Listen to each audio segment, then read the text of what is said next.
So you could buy a Constantine the Great coin for $30. That's actually one of the most interesting parts about ancient coins is the entry point is pretty low. I mean, in terms of dollars that you're going to spend. So 3rd and 4th century bronze on my website, I have them for sale for $6. They go way up from there, but not really high. Probably the highest bronze you can buy, common is probably $200. Let's say Constantine, who legalized Christianity and changed the world, right? You can own a coin from that guy for $30. There aren't too many people that you can point to that are more important in history, particularly if you're a Christian. A Morgan dollar from 1898 is one thing, but from the guy 1700 years ago who made Christianity legal, that to me is a great starting point.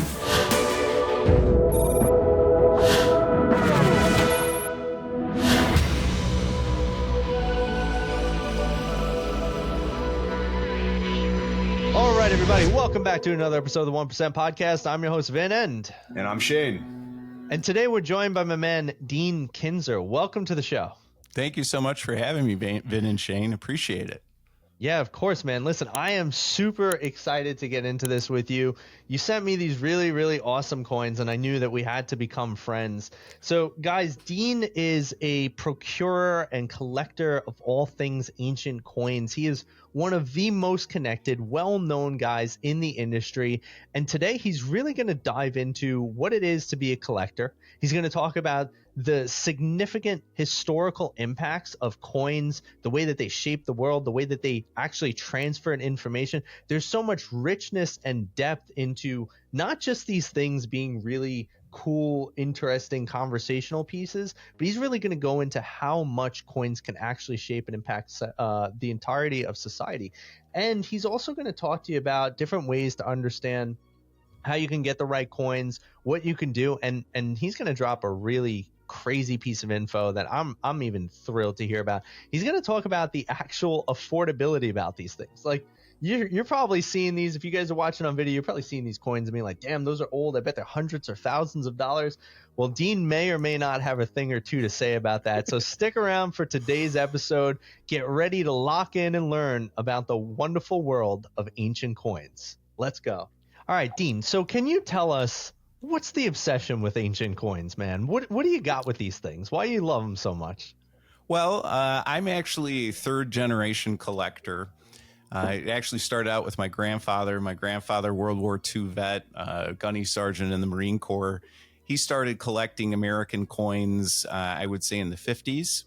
And he was a big Morgan dollar guy, had his little Abyssal tray where each one of those coins is kind of in order and placed delicately. And that's something he passed on to my father, which is very interesting to me. If you think about how coin collecting is now, and there's slabs and all this documentation that goes back with it.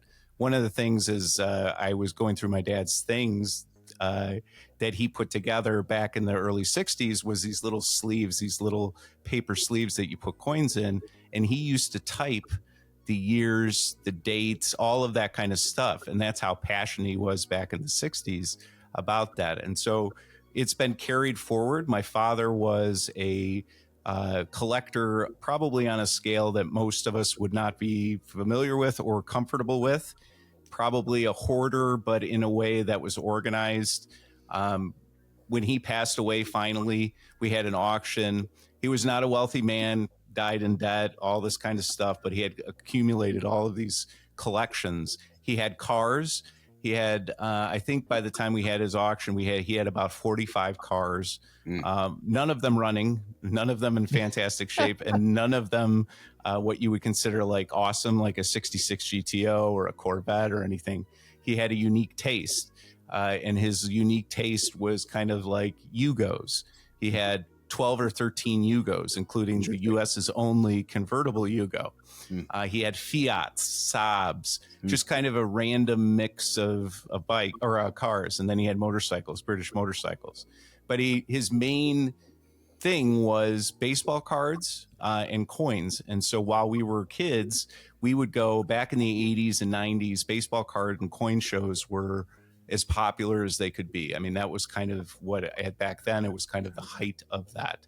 And so you'd go to a convention center, it would be slammed with people buying up all kinds of cards and coins. And I'd be the guy, the 10-year-old rolling, the showcases of coins or cards to wherever we're going in Ohio, California, wherever. And it kind of became part of my life. And I became an avid baseball card collector, avid coin collector. It made sense to me in the same way I think it made sense to my dad. My dad was a checklist guy. So he would have his red book of coins and he would mark each one off and what grade he had, very specifically, very organized.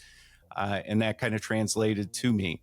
Now, I dropped the collecting habit and went on to be a soldier, went to school for 6 years, all this kind of stuff. And then in my late 30s, my dad took ill and I moved down here to Springfield, Missouri. That's where I'm at now. And as he was moving to the next world, I started to help him unload some of his collections. And I went through the American coins. I went through the cars, the baseball cards, all that kind of stuff. And really what stopped me was there was kind of a box of Shekels of Tyre, which is obviously a biblical coin. It's the tribute tax or the tax for the temple. And to me, the thought of that being something you could own, my dad had one, or he actually had a bunch.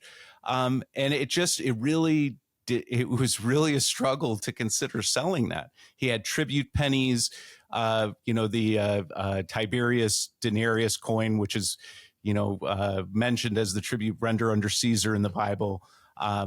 So these are very important items that obviously they made a lot of because they were, here in the US. But it instantly kind of changed my dynamic about thinking about collecting, right? I'm somebody that grew up going to antique stores all over the US. And if you go to an antique shop, something that you look at there, it's 50 years old, that's an antique. And when you look at these coins and they're as far back as 650 BC, it's just mind blowing, right? And it's a regular collectible. It's like a Pokemon. It's like a baseball card. All of these things, but it's important pieces of history that there's enough of that we can collect and have in various grades and all that kind of stuff. Perfectly legal, perfectly good way to collect. And it drew me in. And then the great thing about these ancient coins is that, the story doesn't just stop, from what you know about history. The coins actually open up more stories. They tell more stories than what you were familiar with. So you learn a lot. So as you delve into these kind of groups of coins, whether it's Roman imperial or it's provincial or it's Greek, these coins were really used as propaganda or as a way to communicate to people. And because of that, these coins tell specific stories that the emperor, the king, or the Senate wanted to communicate to people. And so each one of these little areas that you delve into teaches you something new that you didn't know. And I've been doing that for 5 to 10 years now, and it keeps growing. The interest keeps brewing because it's so interesting. And that's really what got me into it. Okay, so I got to ask, because you brought it up, and I'm curious, and I'm sure some of the listeners got to be curious about this too, because if they're not, they're not listening. How are coins a form of propaganda? How do they tell you a story of what's going on in society? And here's the follow-up question: once you answer that, do coins of today's society still do that? Okay. So part one, so back then, let's say you were a Roman and you lived in Roman Britain, and you knew somebody in Roman Syria, all the way on the other side of the Mediterranean. How did you get information to them? You traveled to them, send a letter. something like that, right? The best way for an emperor to tell that information across his entire empire is to print it on something and distribute it. And because there wasn't newspapers, because there wasn't the internet, coins represented the best way to communicate to the farthest reaches of your empire. And so they used that. Really, the way that coinage started with the ancient Greeks, ancient Greeks weren't an empire. They were a bunch of city-states, independent city-states that tried to make themselves important in the whole world, tried to make their coinage relevant, that kind of stuff. So they use these coins to build trust and to build people's idea about whether the city was solid financially, it can be trusted, whether the coins are real or not. So one of the most famous coins of ancient times is the Athenian Owl. And that coin spread throughout the Mediterranean. It was the US dollar of the time. But it also communicated Athens' strength and Athens' ability to warfight and ability to compete in a Mediterranean world that was escalating at the time. A lot of these cities used coinage to identify themselves and show off what is great about their city, because you may never see that city, or you may go see that city because of what's on the coinage. So a lot of times they'll make reference to their architecture, to their religion, to their gods on the reverse, to their bountiful harvest, to their horses, to the things that are important with each one of those areas. And so that kind of built into what became a later, kind of a policy of a king to represent your city or your country on that coin to distribute. Yeah, I do. I would say that a lot of what American coinage is really Greco-Roman.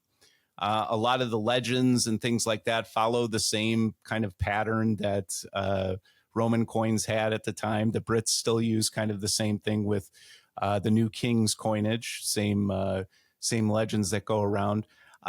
I don't know that we use it individually like they used to. So Augustus probably minted 500 different types of coins over the course of his life. We don't do that, obviously. We do year date, all that kind of stuff. So each one of those coins that Augustus minted would have represented a different story to tell somebody a different thing. So because our coinage or dollars stay about the same, I don't think it changes necessarily, but it does represent, I would say, the US dollar, since it's been consistent on the obverse and reverse of the dollars, that I would say that it would represent strength and continuity at the very least. So there's I want to take it back to what you said, and then I'll transition into my question. Sure. For those of you that don't understand, I'm going to kind of take back everything he's been talking about as a collector for almost 20 years now into these coins. Those little paper where you're writing down the date and possibly like the grade, like an MS-64, has been used since my grandfather started collecting too. And it really hasn't changed too much, right? You'll see like little coins that are essentially like this with almost little type of cardboard paper-esque with some staples on it to kind of hold it through. The date, how much they paid for it, any info that it may have, and then the potential grade that essentially may be on there to essentially determine it. So that's what he was talking about for those actual paper sleeves there. The slabs is grading it, sending it to, NGC or MS or whatever the case may be to getting a grade. If you are considering coins, my number one advice is never clean it. Don't clean it. Don't touch it. You're going to ruin it, especially if we're talking about anything dated, for post 50 years. Okay, now bringing it back, the U.S. coins now, I actually just heavily invested into the nickels because the mintage rate of the new nickels are so incredibly low that in the next 10 to 15 years, this will essentially be, in my opinion, they're going to stop producing coins within the next 5 years. They are. Sure. This conversation that we're having now is going to age like fine wine because currency as we know it is either going to be all digital or some sort of variance at that point. So it's going to start being collected and seen as he's talking about now, these older coins as art, right? Oh, yeah, absolutely.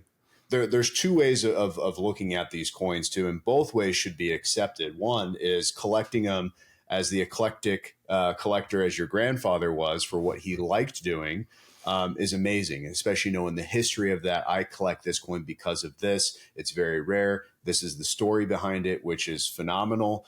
The hard part is when you have a story behind it, you never want to sell it. Yeah, that's right. The other part is having it as like precious metals, as they call it, stacking, is utilizing it as strictly an investment, which I think both ways are definitely socially accepted, Sure. but it doesn't have any value into it. I definitely needed to buy some of those coins that they use for the temple. I didn't even know those were out there. Like now I just want some for just my Oh, personal collection, my PC. So I'm definitely coming right there. you Um, and you wouldn't believe how beautiful the Shekels of Tyre are. I mean, they are. They're the obverse has Melkart on the and it's a really nice. He's a god. A really nice bust of his. I mean, it's high quality, especially in the beginning. Around the time of Jesus's crucifixion, they got a little more rough. mhm. Stopped being Greek, really.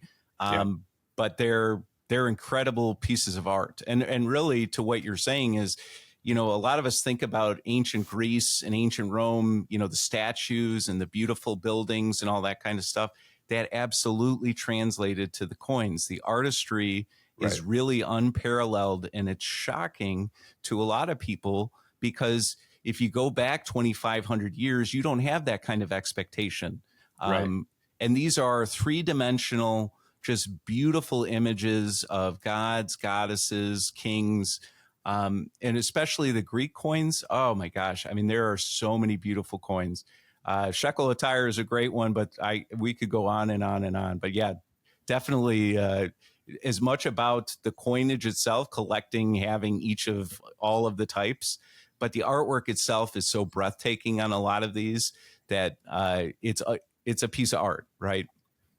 And as your point, I mean, it even shows true with today's currency in the last even 50 years here that actually outside of our currency, new presidents, new leaders, new diplomatic leaders, they always change their currency. Mhm. Going back, even to the Shekel of Tyre temple coins, the Caesar currency with bronze, silver, gold, and how often they changed it, meaning that mintage rate, how many they actually produced, is almost unknown, right? It's just Right. assuming. I'm assuming the temple coins, you're right, were probably mass produced because of what it was. But Well, yeah, and so for there are studies, right? There are dye studies. There are there are books that total up the number of dyes based on the coins, and they try to do kind of extrapolate out how many the quantities are. But yeah, I mean that's really an interesting part of the ancient coin market is there's a big question mark. How many are there? right. Um, And it's and not like it the Morgan ones. Like the Morgan, you can buy Morgan books that shows you essentially the mintage rates that were produced in the factories, the mistakes that essentially they made, and you can track it pretty closely. oh yeah, oh But yeah, with the ancient coins, I didn't know that there was really books out there that gave, oh yeah, outside of just the history of it, they actually showed the questionable mintage rate is pretty amazing. I yeah, imagine a lot of it is buried, it's lost, oh yeah, it's yeah. sunken like pirate ship.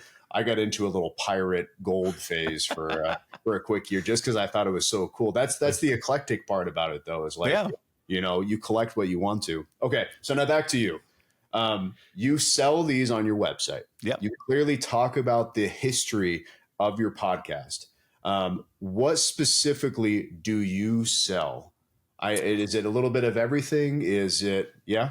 Okay, so most of a lot of what I kind of center on in my sales is entry level stuff, right? So Like Morgan's? for a person who feels like they understand grading, they understand slabbed coins, I have quantities of third and fourth century bronze coins that are available in slabs, prudas, so widow's mites from the Bible.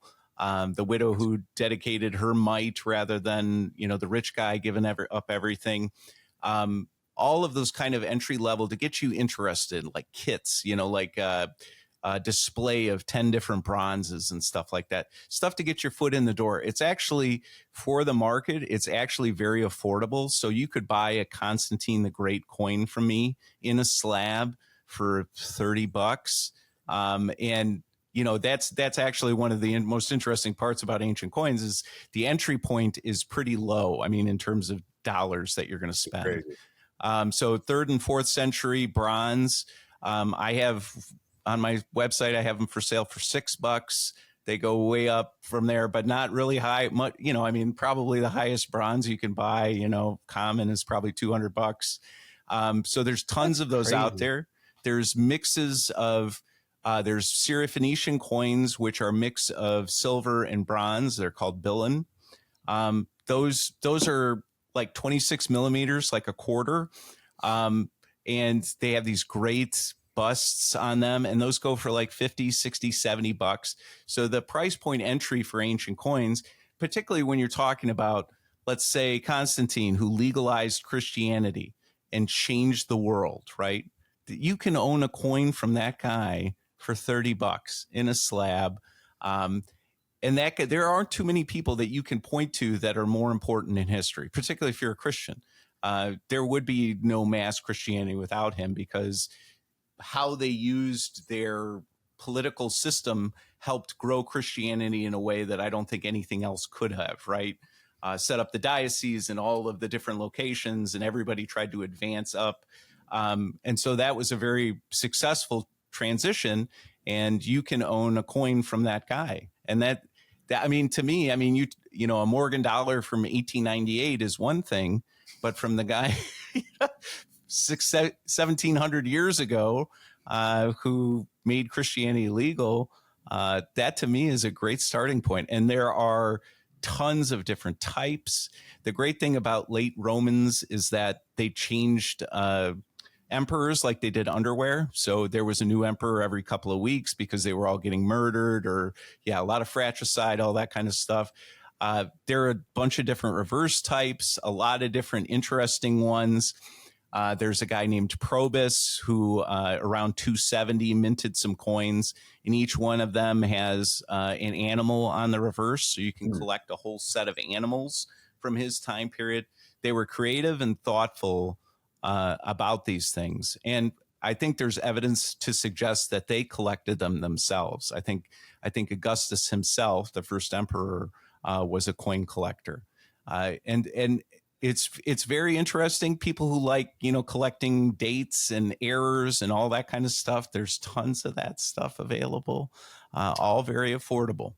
And I want you to get in. I want you to have a first experience on my website, buy something and be like, wow, this is really neat, because really the magic happens once you see it, because us as Americans, we don't hold 2,000-year-old things very often, right?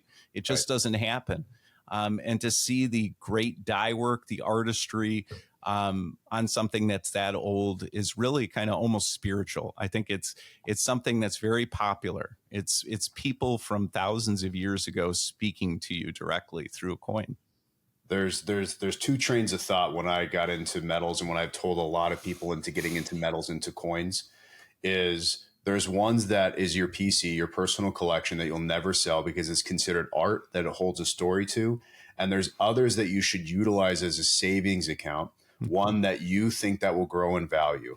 What Dean is telling you is amazing. Also, that it's also slabs. So you can actually, if you're new to this, you can go to eBay and check recent comps, right? And see exactly what it's sold for.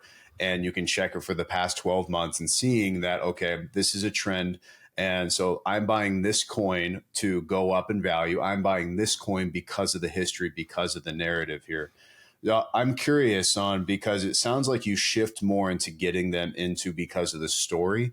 Do you also, outside of financial advice onto this podcast, but do you also tell them, like the Morgan route, right? Do you also tell them, hey, you should also collect these for a savings investment for, to sell within 12 months, to sell on a rainy day, to sell if you have to, that doesn't mean anything to you. Do you also go that route too? And do you also have a collection of just things that don't mean too much to you? Yeah. So I go beyond in what I sell. I go beyond just kind of the run of the mill stuff. I do have higher end, not like high end, but I have higher end. So with ancient coins, I would say the best way at this point to really identify value is name, right? So a coin of Alexander the Great, right? And I actually have one right here. A coin of Alexander the Great, a silver tetradrachm from that era. They're common. There's a lot of them. And anytime you have Alexander's name on something, that's worth something, right? Julius Caesar, Mark Antony, a lot of these guys, I would always recommend, if you can, get a name that's and buy the best one that you can. People always say, you can save your money on a lot of things, but if you're looking at something a little better and having trouble deciding, always get the better one, because you won't regret it later on.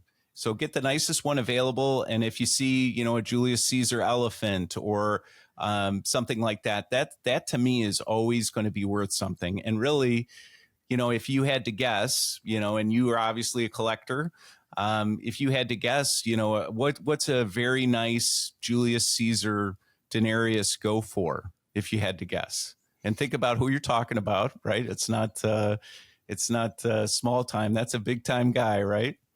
Yeah. And see, that's the troubling part. Like if you're going graded or non-graded, like to an untrained eye, has it been cleaned? Has it been tampered with?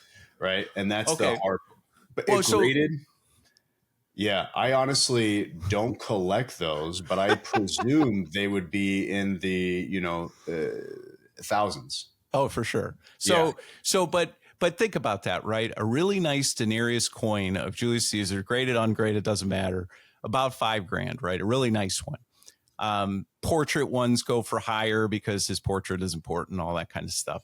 But think about that, and then think about like a Mickey Mantle. Compare that to a Mickey Mantle, right? And think about, let's say a 57 tops Mickey Mantle. And that's going to go for probably five figures, a really nice one. Unless you get a high grade, and then you're in the millions. Yeah, that's right. So, and then think about what the comparison is, and how much people are willing to pay for something like that versus something that is important as kind of the changing of the world, right? Julius Caesar kind of changed the world. And to me, $5,000 doesn't even seem that much. Right. I mean, in the grand scheme of things, it's the popularity, though, right? Like now we're comparing Mickey Mantle, which most of the cards were actually destroyed. Yeah. I don't know if you knew that, but most of those were actually destroyed. So that's why the mintage of that is very low because of that reason. Same the Julius Caesar. I don't know if you know the mintage rate of those coins, and people don't know them. Like me, I've been a collector and I had no idea what that coin is worth. It's just people have no idea about the coin, and that's the reason why it's at that what it is compared to 6 figures, 7 figures, right? Because I'm sure it could get up there. It's just people don't know about it, and that's why I'm evangelizing these, right? Good. Is that there's an opportunity, and I'm not saying that anybody's going to make a lot of money doing any of that, but when you think about the kind of the breadth and the depth of the history that is involved versus the retail value of these things, it seems like it's imbalanced. It feels like there's opportunity to grow. And so if there is opportunity, then it's worth talking about, right?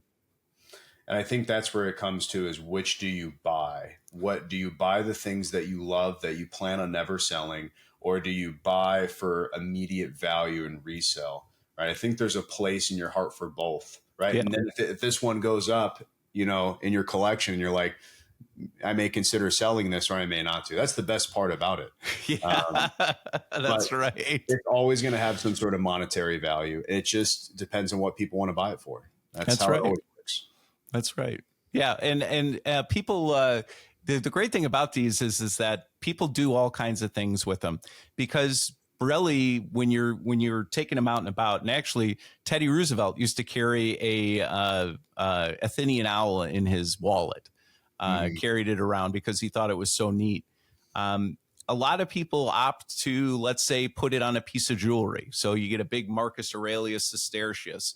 Our friend Brandon Bowski bought a Marcus Aurelius Sestertius from me, and we put it on a silver pendant, and he wears it around his neck and shows it off. And really, first thing people are going to say is like, wow, that's a really neat thing. Is that Marcus Aurelius? Is that 2,000 years old? Is that real? And then it just opens up all kinds of storytelling. It's absolutely. And a lot of times you can represent what's important to you. A lot of people are big into astrology, right? Antoninus Pius, who was emperor right before Marcus Aurelius, minted a whole series where you could buy all 13 of the signs in a collection, the circle and the one in the middle. Yeah, just did it. And they're incredibly beautiful coins with each one of the, the Sagittarius and all of the Taurus, all on the reverse of these bronze coins. So if that's something that interests you, I mentioned animals. There's also sports. Obviously the Greeks were really serious about their sports. They created the Olympics. There are coins that have wrestlers. A city would be famous for their wrestlers. So they would mint coins with their wrestlers on the obverse, and maybe on the reverse, they were talented at archery. So they'd put a archer on the reverse to celebrate. Boxing, there's another one where the Romans and Greeks used kind of a lead bar that went across in a glove.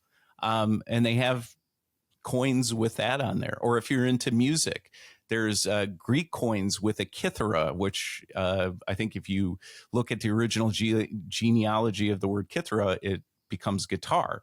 So you can have a coin with the earliest, version of a guitar on the back of it. Because they were so artistic and so thoughtful about each one of these, there's opportunities to collect 100 different ways, and especially in ways that mean something to you. Dude, I love it. This is such a wildly interesting topic that I feel like most people don't know about. I mean, obviously, right? I shouldn't even say I feel like most people don't know about this, myself included, right? Like, you could buy a coin for $6. Like, who would think that a coin from like ancient Greece you could just buy for $6? Like, and maybe that just sounds crazy cool to me because I really love history, and the idea of like holding a big piece of history for $6 is very appealing. Like, shout out to Dean for sending me these really awesome coins here that I've gotten to show my dad and take a look at, and like, these are really, really cool. And it just becomes a great conversation piece, a great story, a great opportunity. I mean, Dean, we've learned so much from you. I really don't even want today's episode to end, but we're unfortunately coming close to that time. So gotcha. For those people that would be very interested in getting, to maybe grab a few cool coins like this or learn a bit more, how could they get involved with you? How can they get stuff? Like, what's the way people could connect? So I have a website, and as I mentioned, it's geared towards new collectors. So it's KinzerCoins.com, KinzerCoins.com. And I have a bunch of different types there. I give you the NGC grading breakdown because it's different for ancients, so you can understand. And then I have links to my podcast, which me and my partner have created. My partner is actually a Grammy-winning opera singer. So Andrea Bocelli? But basically, we try to take the sting out of it because a lot of times people will go, hey, I'm interested in this hobby. They'll go on eBay, spend a bunch of money and get a bunch of fakes. And so what we're trying to do is help you find where to buy comfortably from, what to look for, all that kind of stuff, because you can make mistakes. We have. And so we're trying to show you a different way. And that's the Ancient Coin Hour, and that's on Spotify and YouTube. That's a cool name. I feel like your partner should sing about the coins. Yes. I'm sure they have. He or she has once. Yeah, for sure. I tune in for that. I would definitely tune in for that. So, Dean, awesome, man. Thanks so much for coming on today. I'm definitely interested in learning more. Obviously, I already got some cool coins here, but my collection has to grow.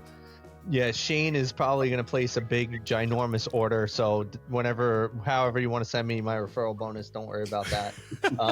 But the one thing I will say is that if you are interested in something that you don't see on the website, I know everybody in the business.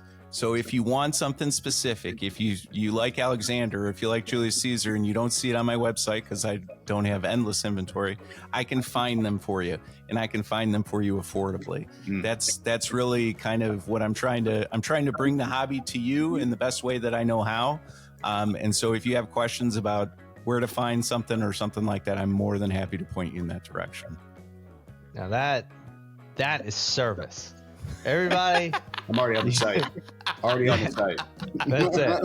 Everybody, go talk to this man. I mean, even if you don't buy anything, just go talk to him. He's a great guy. You'll learn a lot for sure. Dean, thank you so much for coming on the show today, man. Really insightful. Really loved it. I hope all of our listeners start getting into this and start getting as interested in ancient coins as I am and Shane is.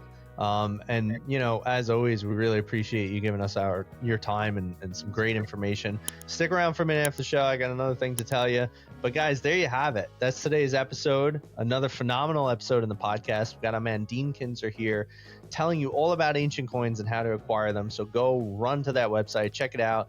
Don't forget to like, share, follow, comment, subscribe. Let us know what you thought of today's episode and tune in for another awesome episode in the future. As always, guys, I'm your host, Vin, and I'm Shane. And that was Dean. See you, everybody.